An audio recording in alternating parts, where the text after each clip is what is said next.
Baik, mari kita lihat apa yang teman-teman sajikan di sesi dialog kita. Kita ambil dari YouTube dulu.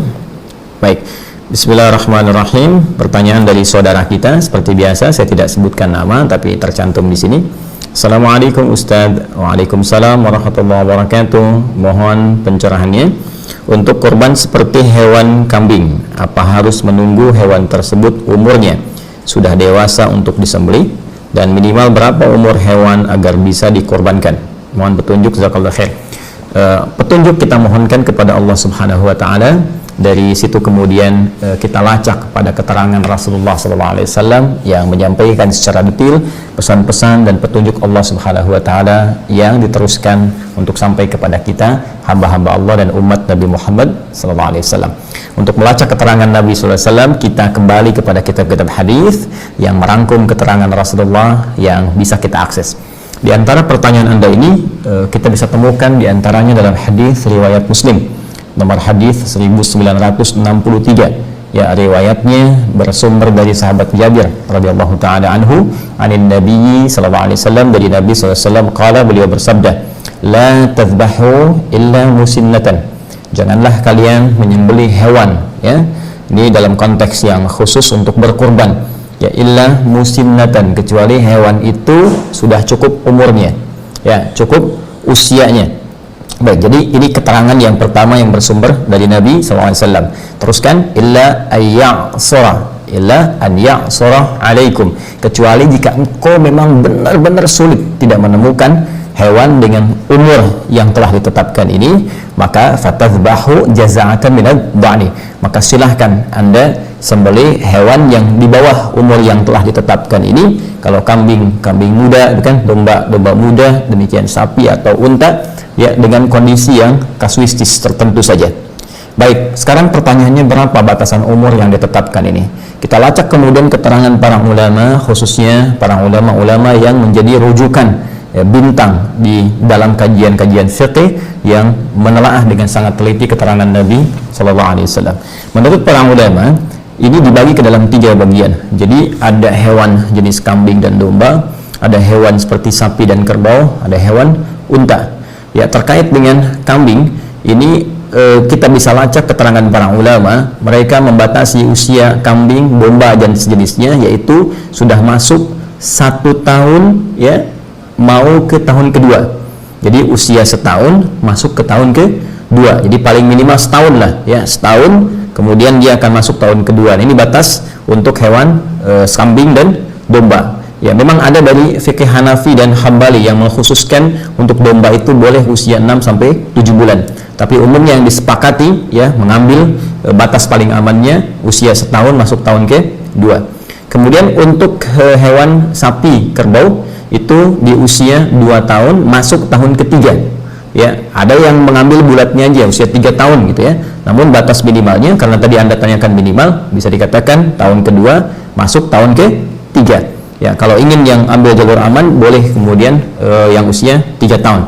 Tapi kalau sulit menemukan yang itu, maka diambil jalur minimal usia 2 tahun masuk ke 3. Sedangkan untuk hewan unta, nah ini mungkin di kita, khususnya di wilayah Indonesia sekitarannya atau tropis pada umumnya, tidak biasa berkorban unta, mungkin ini kebanyakan di Timur Tengah, atau hewan-hewan yang kemudian bisa tumbuh berkembang di iklim yang serupa dengan itu, maka batasan unta disepakati 5 tahun. Ya, jadi kalau kita ambil 1 masuk tahun kedua, 2 masuk tahun ketiga, kemudian yang terakhir unta 5 tahun. Ingat ya, kambing, ya, usia setahun masuk tahun kedua, kerbau atau sapi usia 2 tahun masuk tahun ketiga, atau kalau mau ambil bulat 3 tahun, kemudian unta usia 5 tahun. Nah, dari kondisi ini kalau sudah ditemukan tidak cukup sampai ke umur, cek lagi kondisi fisik, ya, karena nanti ada hadis Nabi SAW yang disampaikan dari Al-Bara bin Azib, ya, ini juga diriwayatkan oleh Imam Abu Daud, sangat spesifik menunjuk pada hewan-hewan yang dibenarkan untuk ditunaikan ibadah kurban, ya. Apa diantara hewan-hewan itu? Ada 4 kategori, arba'un, ya, arba'un la yajuzu fihi al-adahi, ya, kata Nabi SAW ada 4 kondisi yang tidak diperkenankan. 4 kondisi ini hewan yang memiliki 4 kondisi ini untuk dijadikan hewan kurban. Ya, apa saja? Pertama, al-aura, bayyinun auruha. Pertama, al-aura, mohon maaf sekali, hewan yang matanya buta, ya, picak gitu kan. Nah, ini kalau nampak benar butanya, nampak benar kelihatannya, nah itu haram hukumnya untuk dijadikan bagian dari hewan kurban, cacat yang permanen sifatnya. Ya, kemudian yang kedua, al-maridah, bayyinun maraduha, hewan yang sakit, kelihatan benar sakit. Ya, dengan segala jenis penyakit yang kiranya bahkan ketika disembelih bisa membahayakan ya bagi orang yang mengkonsumsinya. Ya, kita bisa lihat kadang-kadang, mohon maaf ya, ketika dicek oleh bagian dinas kesehatan misalnya untuk hewan, ternyata ada bagian hewan kurban yang mohon maaf sekali tumbuh belatung ya, ketika dibuka itu kemudian dicek ternyata sakit, ada yang flu hewan dan sebagainya. Apalagi sekarang misalnya musim pandemi begini juga mesti dipastikan harus benar ya. Kemudian juga yang ketiga adalah pincang, ya, yang jelas kepincangannya. Jadi karena kondisi tertentu cacat permanen di salah satu kakinya misalnya, ini nggak boleh juga. Ya. Kemudian yang keempat, ini yang tidak kalah penting, kurus, ya, terlampau kurus. Jadi hewan yang la tanqa, al-kasir alladzi la tanqa, hewan yang terlampau kurus yang nggak ada dagingnya. Ya, hati-hati, ini sangat sensitif sekali masalah ini, karena kurban pertama yang diperintahkan oleh Allah kepada 2 anak Nabi Adam alaihi assalam, ya, itu terkait dengan spesifikasi yang dimaksudkan. Nanti ada di Quran surah ke-5 ya, Al-Maidah ayat ke-27. Wasdu alaihim naba abnai Adam bil haqq ya idh qarraba qurbanan fatuqabbala min ahadihima wa lam yutaqabbal min al-akhar. Wasdu alaihim naba abnai Adam bil haqq. Ya Muhammad sallallahu alaihi wasallam, coba bacakan, pahamkan, ya, sampaikan kepada umatmu supaya mereka memahami, mengerti tentang kaidah kurban yang pertama kali diperintahkan pada 2 anak Adam alaihissalam. Kisahkan kisah kedua anak ini dengan kisah yang sesungguhnya, sebenar-benarnya. Ya, kenapa ada kalimat bil haqq itu ya? Karena memang banyak versi Israiliyat yang menceritakan kisah pengorbanan ini dengan kisah-kisah yang terlampau jauh dari kebenaran. Karena itu diminta Rasulullah SAW untuk meluruskan kembali sehingga kisahnya bisa benar. Di antara yang paling penting pada kisah ini adalah qarraba qurbana, ketika keduanya diperintahkan oleh Allah untuk menghadirkan kurban demi menyampaikan hasil putusan, ya, dari keinginan keduanya untuk bisa menikahi salah satu pasangan yang diperselisihkan. Ya, telah ditetapkan yang satu secara silang, kan, A kemudian ke C, B kemudian ke D, tapi ternyata yang A menginginkan pasangan yang berbeda, sehingga di situ dimintakan oleh Allah Subhanahu wa taala, ayo berikhtiar kalau begitu. Ya, nanti yang paling serius, yang paling benar, yang paling bagus takwanya, dia bisa mendapatkan apa yang dia inginkan. Ikhtiarnya dengan apa? Kurban. Nah, karena itu kurban ini teman-teman sekalian jadi sebuah wasilah untuk berikhtiar supaya kita mendekat kepada Allah, yang dengan pendekatan itu, ini salah satu hikmahnya, kita bisa bermohon, dan permohonan kita itu akan terjadi percepatan dalam pengabulannya. Ya, kalau saya sedikit lompat sebentar, ya, kurban itu salah satu wasilah takwa. Ya, salah satu wasilah takwa, karena nanti di ayat lain di Quran surah ke-22 Al-Hajj ketika Allah berfirman, la yanalallaha luhumuha wala dima'uha walakin yanaluhu taqwa minkum. Ya, yang sampai kepada Allah bukan darahnya, bukan dagingnya dari korban itu, tetapi ketakwaan Anda. Ya, takwa itu menunjuk pada kesungguhannya, keseriusannya. Nah, jadi nanti yang dilihat dari 2 anak cucu Adam ini, ya, jadi bukan sekedar apa yang dikorbankan, tapi keseriusan yang menjadi gambaran dari nilai takwa yang tersemai di dalam jiwa. Nah, apa yang nampak itu? Fatuqabbala min ahadihima wa lam yutaqabbal min al-akhar. Maka dari ciri takwa ini kelihatan, satu kata Allah diterima, yang benar-benar menghadirkan nilai takwa ketika berkorban, yang satu lagi ditolak. Ketika ditelusuri kemudian kisahnya, ternyata yang diterima ini, Masya Allah, dia punya hewan ternak. Kemudian dari sekian hewan ternak itu ada di antara hewan yang sangat dia sayangi, berikan perhatian, jadi gemuk yang paling bagus, ya, dagingnya paling bagus, yang paling gemuk, yang paling bersih. Nah, itu yang dia pilih untuk dikorbankan. Ya, itu yang dia ajukan. Sementara yang satu lagi, dia punya perkebunan. Dari hasil kebunnya itu ternyata dia berpikirnya begini, ya, seperti kelihatan logis, padahal dalam nalar syariat ini tidak masuk. Ya, seperti kelihatan logis dalam akal pikiran, padahal dalam nalar syariat ini tidak masuk. Jadi dia berprinsip begini, sudahlah, ini kan yang bagus-bagus dari hasil kebun, saya aja yang makan. Toh Allah nggak akan makan ini, jadi saya kasih yang jelek-jeleknya aja. Dia korbankan yang jeleknya, ya, dengan asumsi bahwa Allah nggak makan, Allah nggak minum, Allah nggak butuh ini, yang butuh penting gitu kan, saya korban. Ternyata prinsip yang seperti ini tidak mendapatkan penerimaan di sisi Allah Subhanahu wa Ta'ala.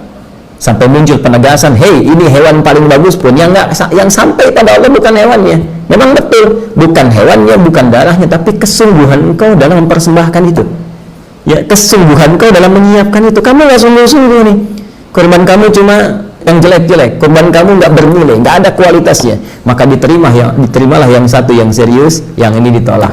Dari sinilah kemudian muncul syariat kemudian sampai kepada kita untuk menunjukkan kesungguhan dalam berkorban. Jadi jangan sampai begini, cari yang biasa-biasa, apalagi punya aib yang 4 tadi, ya. Karena ini murah misalnya, ambil. Ini yang pincang aja, harganya diskon 50%. Nah, itu nggak bisa. Ya, maka orang-orang yang berkorban dari hasil-hasil yang tidak baik, maka sudah pasti tidak akan mendapatkan penerimaan dan tempat di sisi Allah Subhanahu wa Ta'ala. Termasuk dikiaskan kepada harta yang dibelanjakan untuk korbannya. Ini juga menjadi penting. Ya, awas, hati-hati, uang hasil korupsi nggak boleh pakai korban. Ya, uang hasil rampokan, uang hasil pencurian, hasil riba, hati-hati. Ya, nah, jadi ambil yang paling halal yang bisa Anda persembahkan untuk korban itu. Itu yang akan dilihat oleh Allah Subhanahu wa Ta'ala. Jika itu terjadi, nabung, masya Allah, ya. Bahkan ada yang mencoba berpindah dari kegiatan yang nggak bagus kepada yang bagus. Ya, misal biasa merokok, mohon maaf ya, tiba-tiba dia pengen beralih, uang itu dia tabung tuh, tabung terus beli hewan kurban. Wah, itu luar biasa tuh. Ya, itu luar biasa. Nah, apalagi dari Anda nabung yang paling halal, paling baik, ya, alih-alih beli dunia, Anda belikan hewan kurban. Kemudian di situ ketika disembelih, Anda berdoa. Masih ingat tadi yang dilihat takwanya? Ketika takwa itu muncul, perhatikan Quran surah kelima Al-Maidah ayat 35. Ya ayyuhalladzina amanu ittaqullah wabtaghu ilaihil wasilah. Hai orang-orang beriman, tingkatkan takwamu kepada Allah dan jadikan peningkatan takwa itu sebagai wasilah untuk mencari apa-apa yang engkau ingin harapkan. Jadi ketika itu sudah selesai kurban, langsung berdoa, minta sama Allah. Barangkali dari sekian hal yang belum Anda dapatkan itu, inilah momentumnya untuk mempercepat pengabulan doa yang Anda lama telah ingin sampaikan. Nah, jadi itu dari segi umur, kemudian dari segi fisik. Dan untuk fisik saya sempurnakan dulu. Jadi ada yang dibenarkan, boleh, itu yang sempurna, hilang dari cacat, bagus dan sejenisnya.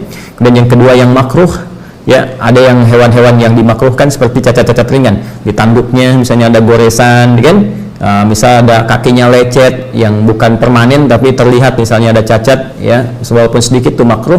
Sementara yang haram tadi yang 4, yang jelas butanya, jelas sakitnya, kemudian jelas pincangnya, permanen, kemudian kurus, tidak berdaging. Nah, untuk itu sekarang persoalannya, anggarannya ada berapa?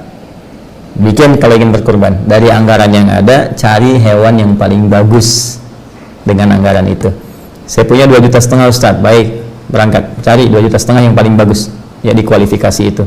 Demikian seterusnya, dan semoga Allah mengabulkan ikhtiar kita, menerima ibadah kita, memaafkan kita, dan menyempurnakan seluruh apa yang kita mohonkan berada dalam nilai-nilai kebaikan.